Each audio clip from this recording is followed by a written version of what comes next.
Hey everyone, welcome back. It's Louisa Tanner-Munson from Feel Good Astrology, and this is the soft launch of a concept show. I've been thinking for ages just to have a little chat show every day, Monday to Friday, where we talk about spiritual news, where we talk about what's on our mind, where we check out what's in the mailbag, have a look at forecasts, and also talk about I guess whatever's coming up in the community, but also I think some of the bigger aspects that are coming up astrologically and how we can handle them. I really want the idea that this could be a chat show whereby we have guests, we have all sorts of different things going on, all sorts of shenanigans. The way I see it is life is not that easy. You know, it can be a bit tough at times. And sometimes we just need a little bit of a spiritual support system, or just the feeling that we're part of something, the feeling that we can all check in together and have a bit of fun and create a little bit of mischief. And that's what I'm all about. So today, something rather great has happened. We've got this sort of thing occurring, which is called Jupiter Cazimi. Now, Cazimi is really called I think the translation of it is that it's something is in the heart of the sun. And so what's happening is we've got this conjunction between the sun and Jupiter today. And the astrological rules vary, actually. If you look into it, some people say that it's, anything between 0 and 15 minutes. Or 0 and 17 minutes. I go with 17. I like the number 17. But anyway, when Jupiter and the sun are together, like really, really tightly together, Jupiter is known as being super strong. And so all of the wonderful aspects of Jupiter, like the feeling of generosity, success, well-being, this feeling of expansion, this feeling of power, and by power, I mean it in a really kind way, not in a kind of Plutonian way, which is like, like heavy-handed power. But it's this kind of sense of fun and optimism and going on an adventure. And it's very much the astrologer's planet is Jupiter. A lot of astrology, I know astrology is quite often said to be a real Aquarian thing, but a lot of astrologers, if you ask them what star sign would you be if you could be any, loads say Sagittarians, because Jupiter's the ruler, is really, really easy, is comfortable. And so there is this feeling that, we can have fun and just be really spontaneous. So today we've got Jupiter in this sort of, I would say, like, it's Jupiter on steroids. We've got this really, really lovely feeling of well-being. And this Jupiter Cazimi, where Jupiter and the sun are together, the sun is kind of radiating out with all of the energy of Jupiter. So it's a very sort of prosperous and auspicious time. This is a very great time to launch something, hence why this has come about. Now, to be completely honest, Jupiter Cazimi, yeah, it's been on my mind. I've been thinking about it. I've been thinking about it quite a lot in terms of the fact that we've got the new moon at the tail end of Aries on the 20th. Now, I'm really looking forward to that because it's a solar eclipse. And these eclipses and the new moons are absolutely fantastic in terms of launching something. It really brings in this kind of clean slate and this opportunity for us to recreate ourselves. So it's like we can destroy our old ideas and recreate something new with lots and lots of possibilities. And so I've got that in mind as a bit of a launch date for a community, for the idea of a place where we can all go and hang out and chat and see what we can learn together. And I think that it could be a way to deliver our song to the universe. So think of it like this. The idea of this show being soft launched on this day of Jupiter Cazimi is this idea of bringing my song to the world, the vibration of me. And I wonder what vibration you would like to bring into the world today yourself. So let me know where you are. For all of you listening live and anyone that listens in later, let me know your thoughts too. I'd love to hear what's going on for you, because like I say, this is a trial show. This is just all about how we can have fun, how we can enjoy ourselves, and how we can support each other astrologically, and we can pick apart some of the spiritual stories and stuff. In fact, I'm just getting a little bit of a nod from my producer, that's my husband, downstairs watching in, saying, did you talk about the Dalai Lama yet? Okay. Well, before I go there, I just want to show you what the chart for today looks like for this exact moment as Jupiter is Cazimi, and why it's quite a auspicious time, and how we can launch things at particular times. And then I am going to come back and talk about the Dalai Lama. In fact, if you have got a subject, like a spiritual subject that you would like us to pick apart, then just drop it into the chat room and I can pick it up. So let us know what you fancy launching.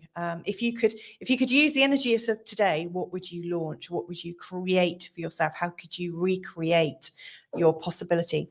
So anyway, let's go and have a look at this chart right now. So let's make that a bit bigger. There we go. We can see it properly now. Now, this is the chart for literally a few moments ago. And what you'll see here is we've got the sun at 21:23 and Jupiter is at 21:40, both in the sign of Aries. Now, I mentioned that, like, this Cazimi thing that astrologers talk about, you know, being in the heart of the sun. It's where planets are less than 17 minutes away from each other, and these little things here, this 40 is like a minute mark, as is this 23 here. And so right at the moment you can see there's a 17 minutes difference between the sun and Jupiter. In reality, what's happening, if we were to look at it astrologically or even astronomically, the sun is moving closer and closer to Jupiter, and then will be completely right in the space of Jupiter, and then the sun will move the other side and it will keep on moving. In fact, Jupiter is actually moving at the same time, but just so much slower. Like, the sun is moving a whole degree every single day, and Jupiter is moving 30 degrees in the space of a year, just more or less. So, you know, it's like the minute and hour hands catching up with each other. So the sun is like the minute hand. And so we've just gone into this Cazimi time frame, and it's Cazimi. In fact, let me just find the end time of it. It's Cazimi until around about 7:50 a.m. on the 12th of April. And that's London time. I've done this for, you know, the GMT, the Greenwich Mean Time, as it's known, which is like the midpoint of time throughout our world. So we're on, and this is until 7:50 a.m. in the morning. So if I was in your shoes right now, I would get thinking, this actually is representing a time where we can create new ideas with confidence, authority, independence, a sense of getting out there on our own, and really thinking about who we are, like our personal identity. The sign of Aries is very much about how we identify ourselves, like, you know, what is at the core of us.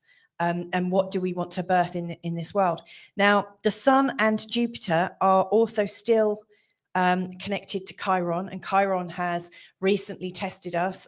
We've had this kind of look at how raw we really are, and how vulnerable we are.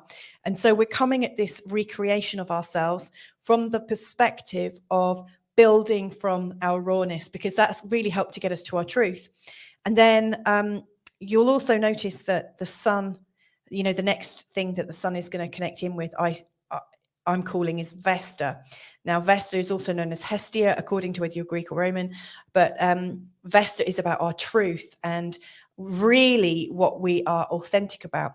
So we're coming from something raw, we're coming to this place of recreating with possibility, and what we're recreating with possibility is this sense of truth and where our purpose is.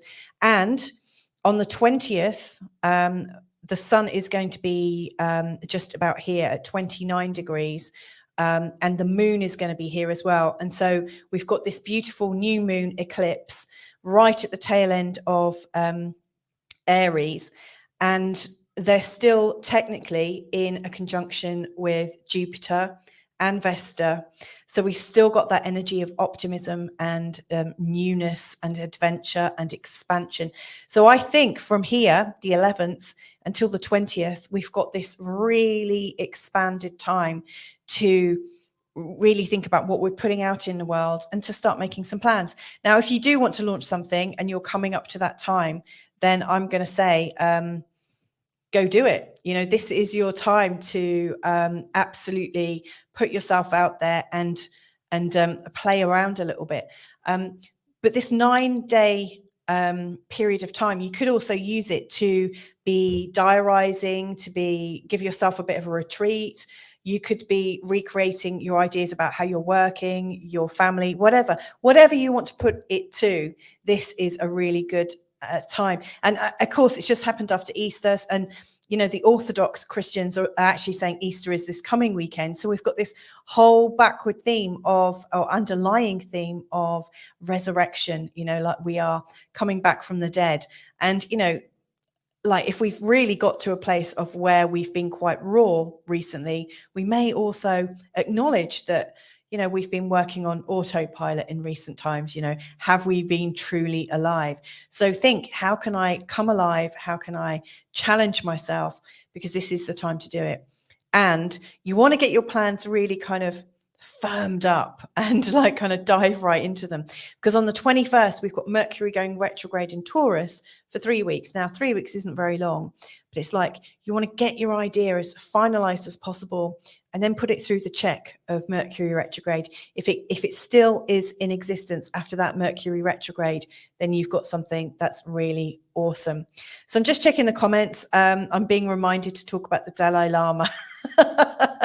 And apparently Nicole Kidman has just got a place in Portugal, by the way. So I wonder how that's relevant. But let's have a look. So what I'm going to do now is just see if I can share my screen and find some news about the Dalai Lama. And I don't know how you feel about this kind of thing, but when I'm talking about this kind of thing, what I'm referring to is the fact that there's a little bit of news going on right now that the Dalai Lama, and let's just see if I can get this, like click into one of these. So let's go to the New York Post's update. It's saying there's a video. I've actually seen this video and I was actually cringing a little bit, I have to say.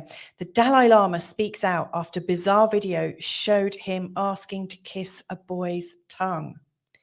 Now, I guess you have to kind of watch this yourself to get a feel for how that works for you. You can see that on this video, they've now blocked out the face of the child. That's kind of quite cool. The Dalai Lama has apologized after a video emerged of the Tibetan spiritual leader kissing an Indian boy on the lips and asking him to suck my tongue. Do you know what? As a child growing up, I used to get really freaked out of any old uncle or whatever that would try and kiss me on the lips, let alone kiss me on the tongue. I mean, but asking someone to suck your tongue is a little bit odd, I have to say. He was taking questions in February from an audience in Dharamsala, the Indian town where he lives in exile, when the child asked the Nobel Prize winner, "Can I hug you?" That's a kind of okay request, isn't it? The 87-year-old then pointed to his lips and then said, "Then I think finally here also." Then he pulled the unidentified boy's chin and kissed him on the mouth, adding, "And suck my tongue." Now, I don't know how that rests with you, how comfortable you are with that. But as a mum to two small boys and a little girl, I think I'd be running up there and grabbing my boy and smacking the Dalai Lama around the face. That just doesn't rest very well with me. Now, it's not just the Dalai Lama that does things like that. I do know that there are different religious practices, for instance, in circumcision, in certain environments where a rabbi will kiss a child's penis before the foreskin is removed. And of course, that's been made okay because of a religious background. But as a mum of small children, there's something that just doesn't feel right about that. You know, the connecting of an older man's mouth to a child in a really personal place. And I wonder how that resonates with you. In terms of spiritual news, I don't know how I feel about that. Let's just read on. This video is scandalous. Colombian journalist Vicky Davila said on Twitter, the Dalai Lama kisses a boy who approaches him on the mouth. The attendees applaud and laugh instead of condemning this aberration. The leader's Twitter account, which has 19 million followers, said on Monday, a video clip has been circulating that shows a recent meeting when a young boy asked His Holiness, the Dalai Lama, if he could give him a hug. Okay, it's just a bit of repeating there. Yes. I mean, I am also open to the fact that, different countries have different cultures. It'd be rude of me to step into somebody else's culture and say that's wrong. I guess all we can do is really take responsibility for ourselves and to know how we want our children to be reared, and also protect them from these things that you might not feel okay about. I wonder what other spiritual news is coming up. I can see we've got Colleen here saying bon dia. Hi, Colleen. Of course, she's saying bon dia because I'm actually based in Portugal, and I believe Colleen is hoping to move out there. Thanks for joining me, Colleen. Good morning, Portugal is saying fire him. And is saying hugs, yes, tongues, no, dirty old sod. Yeah, I feel quite the same. These old gits need to earn their respect, not just inherit it. Times are changing, thank God. I would agree with that. Thank you very much for that. And he's also added, the age of the spiritual guru as we know it is over. No more unwarranted adulation, spiritual glamour. Yeah, there's something in that. It's funny that you say that, actually. Good morning, Portugal, because we are entering this time. Like we've had Neptune, which is a planet that's really kind of interesting. Some people call it like the planet of higher creativity, and they call it this, like the higher harmonic of love, like it's the somehow more spiritual version of love than Venus is. But Neptune, as I see it, is a place that we might lose ourselves in. So, for instance, at its highest evolution, the energy of Neptune shows how we might want to lose ourselves spiritually, like how we might want to commune with all that is in the world and that feel that oneness consciousness. And I really do get that as a possibility for Neptune. It's highly, highly creative. And if we take creation to its sort of extreme, to exaltation, then it is all about oneness and the disillusion. And we dissolve ourselves and we become one. We merge with with the infinite energy. At its lowest vibration, Neptune really represents all things that are icky, all things that take us out of our body, all things that we might merge with to forget who we are. So at one end we've got let's vibrate out of ourselves and merge with infinity, and at the other end we've got this kind of strange, like, I don't want to be here, I just want to kind of lose myself. I can see I'm slightly out of sync now with my camera, so please forgive me about that.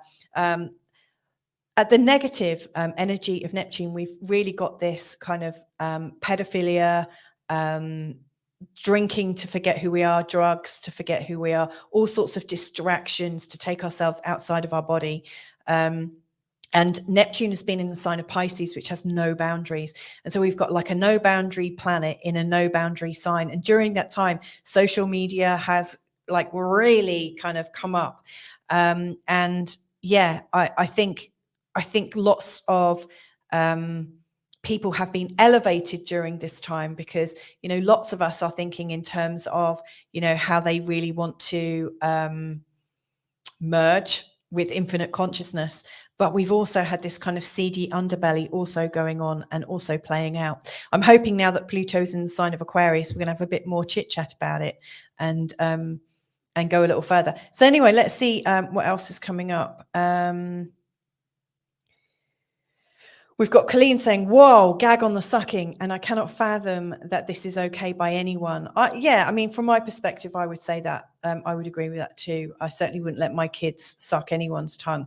I mean, like babies sometimes do, kind of push their tongues out and try and like kiss you, like, and I think that's like them exploring with their tongue. But any parent is going to be like pulling away, it's kind of not what we do, is it? And hola from Carl to Colleen. Well, it's been an interesting little discussion so far. So, what else is on the agenda in these coming days? In terms of spirituality and where it's going, I just want to share another image. One sec. So let's see if I can find a good screen to share.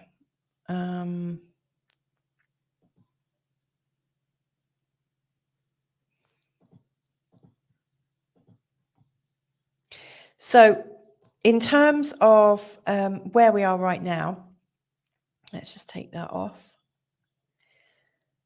We've got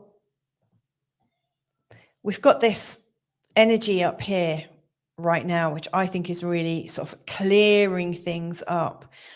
We've got like Uranus. Now, this is going to be kind of interesting because we've got Uranus in the sign of Taurus and it's in a conjunction with Juno.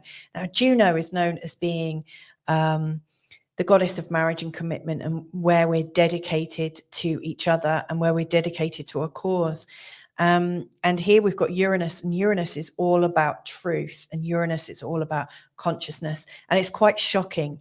And so right now, I think we're kind of in the eye of a storm, and they're both at 17 degrees, which, funnily enough, is the magic number in terms of the Cazimi that I was talking about at the start. So, you know, we've got this kind of 17 degrees position of Uranus.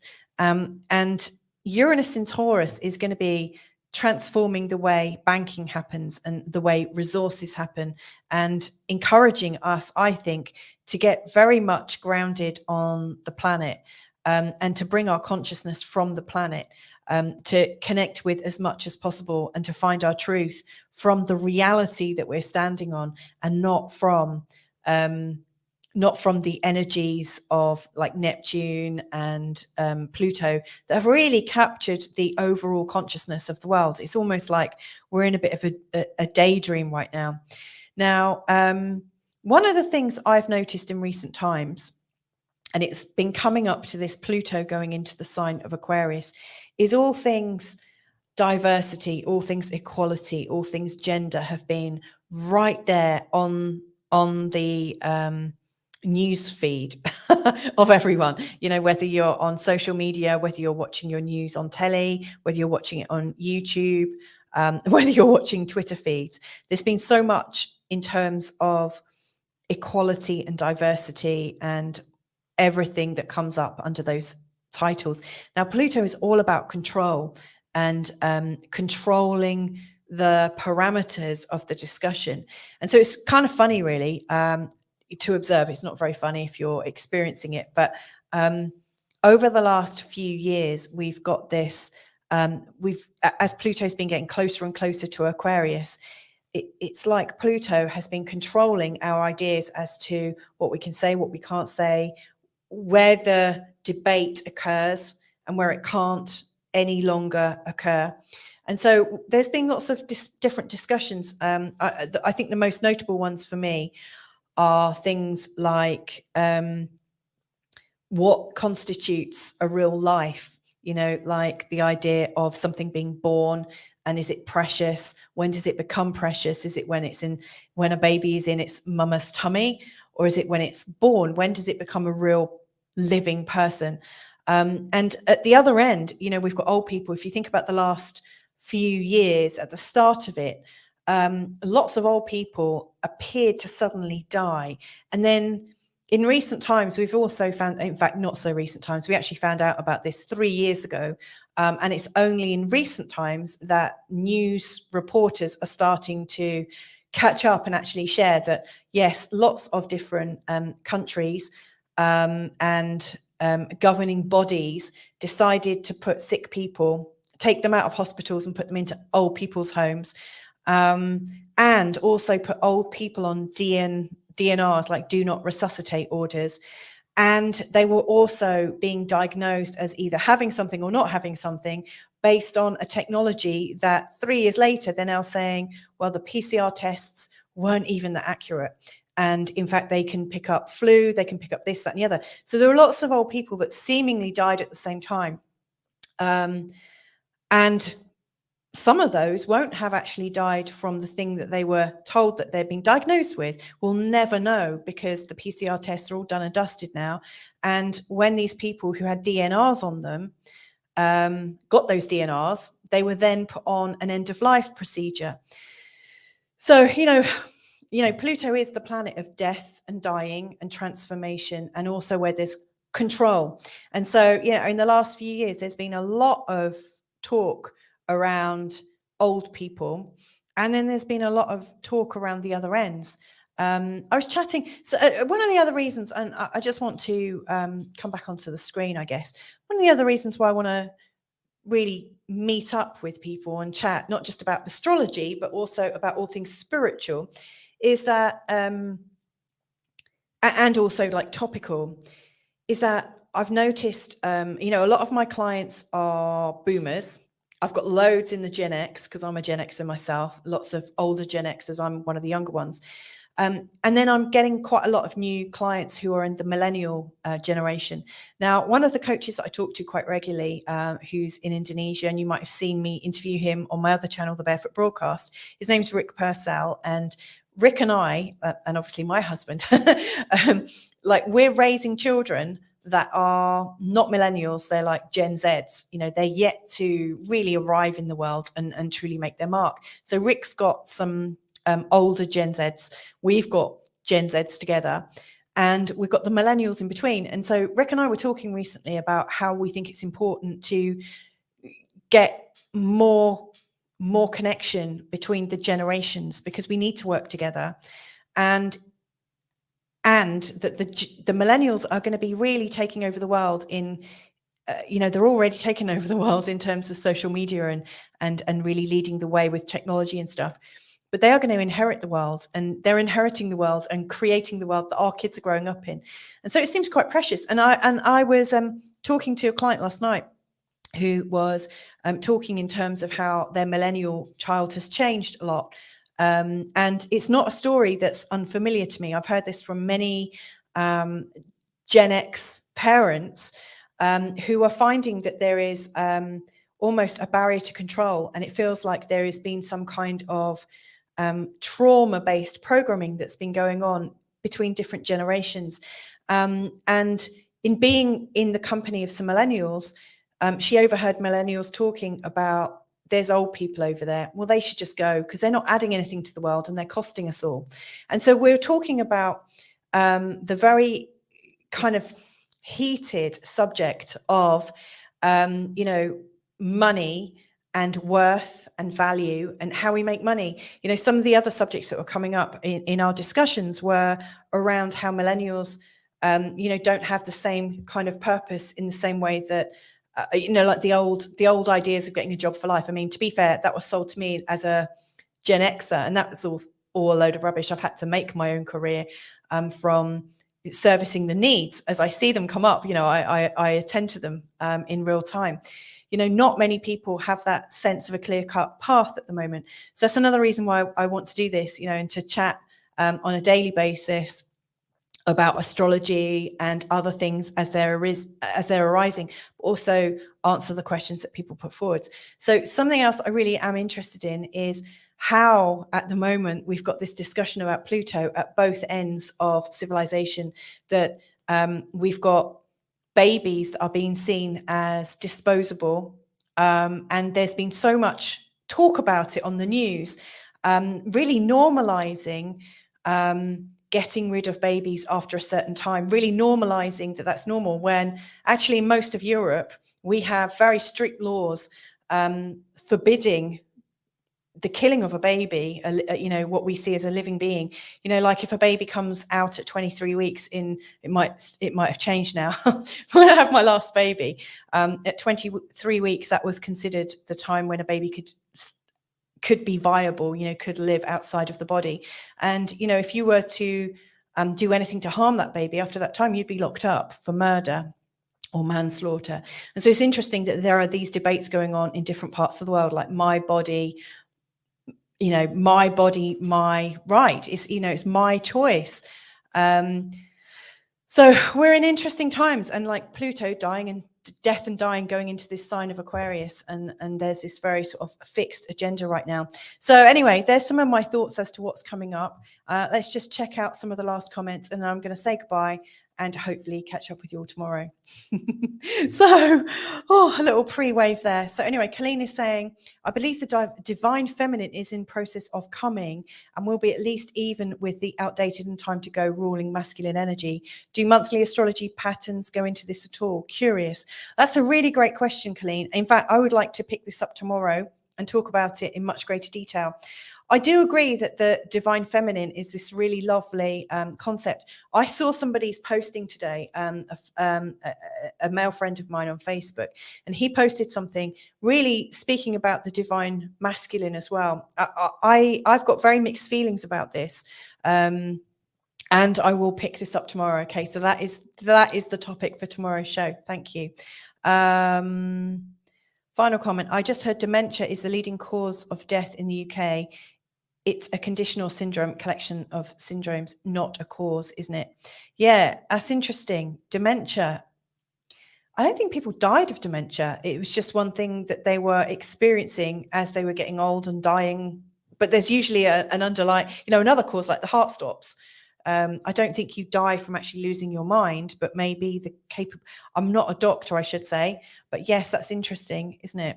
How things are changing. COVID is out of top 5 killers. That's a message that it's the end of my show. So I must stop because I did say it's going to be 30 minutes. Great idea, Colleen, Louisa. Okay, so tomorrow I will be talking about the divine feminine, how it's showing up in astrology, and also the masculine ruling energy, and also a little bit to the monthly patterns. And also, if you get any news items like spiritual news pieces, ideas about generations, how we can work together, how we can help, how we can make sense of this rather crazy world, then please do just drop me an email. It's louisatannermunson@gmail.com. My address is just below. So send me a message, let me know, and we'll see if this show is something that we continue with. But anyway, lots and lots of love from me to you. Thank you so much for listening. If you are new, by the way, please do subscribe because that also helps. Anyway, lots of love. Ciao.